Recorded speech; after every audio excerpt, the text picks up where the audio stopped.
Hi, so I'm Zion Roberts, and I'll be discussing The Science of Unitary Human Beings by Martha Rogers. So, a little bit about her. She earned her nursing diploma in 1936, public health nursing degree in 1937, master's degree in 1945. She earned her doctorate in nursing from Johns Hopkins in 1954, and she worked as the head of division of nursing, where she was also a professor at the University of New York. And she decided while she was there working that the medical model that they were continuously using to teach these nursing students was not a sufficient way to care for their patients. So she developed a 5-year Bachelor of Science program that took her many of years, and she perfected it and coined it as the paradigm of nursing. So just to explain the phrase science of unitary human beings a bit more, nursing is a science and an art.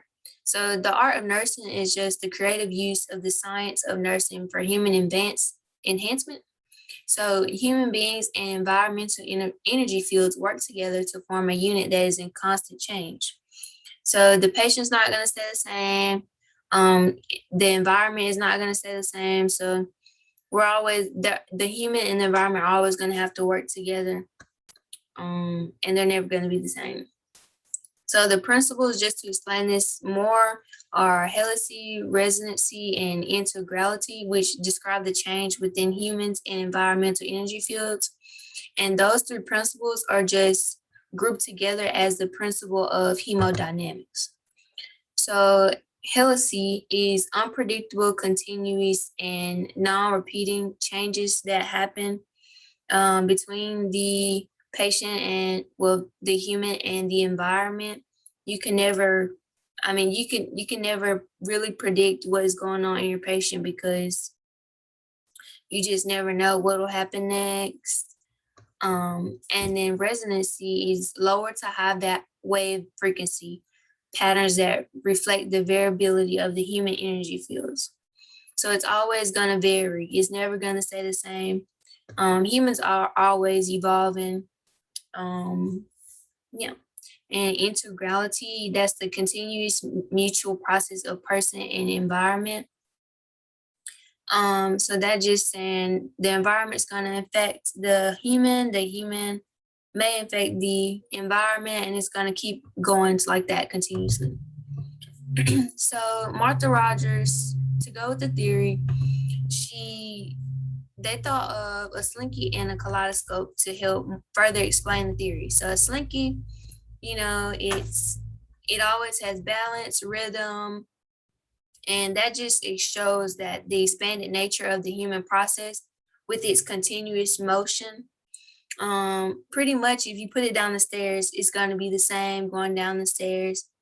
So that just explains the how the humans and the environment work. It's always going to be continuous. Nothing is going to just stop it to where we don't have that interaction anymore. The kaleidoscope, when you look through it, it changes patterns as you move around.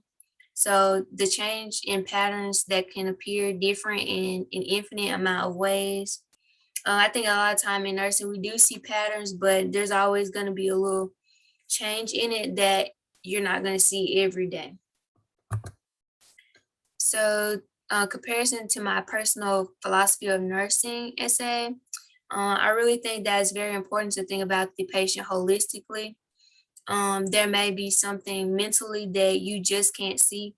So you need to evaluate your patient for that. So you can kind of go ahead and get the health perspective working, but that mental health may be blocking some part of them that can aid them in healing.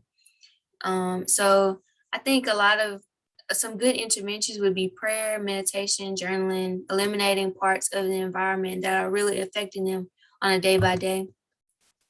So, for example, in clinical settings, patients don't just get healed and go. So, you really have to evaluate them. Is this working? Is it not working? So, every time you go in the room, you have to inspect your patient to see, okay, did something else change? How did this environment affect the human? Is it human responding to the new intervention, which is the environment? So you have to just always, it's a continuous looking out for your patient. And you have to be innovative, use that art of nursing to see what is working for your patient. And if it's not working, you really need to change that environment to fit the human. That's it. And those are my references.